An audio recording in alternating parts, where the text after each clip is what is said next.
আমি এক মরুভূমিতে সারভাইভ করছিলাম। করতে করতে আমি অনেক হাঁপিয়ে পড়ে যাই, কিন্তু আমি এখানে পানির লাগাল পাই না। তখনই হঠাৎ এক ড্রেনের মধ্যে পানি পেয়ে যাই।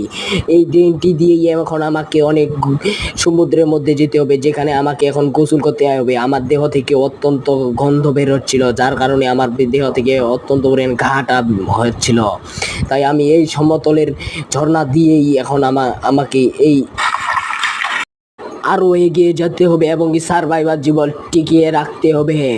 আপনারা দেখতে থাকুন। ওই যে সামনে আমি দেখতে পেয়েছি সেই ঝর্ণা। সেই ঝর্ণার মধ্যেখানে এখন আমাকে পার হয়ে দেখতে হবে যে এখানে কতটা খাদ রয়েছে এবং কি এটার মধ্যেখানে আমাকে কিছু পানি খেতে হবে। তাই আমি কিছু ভাবনা চিন্তা না করে ঝাঁপ দিয়ে চলে যাই।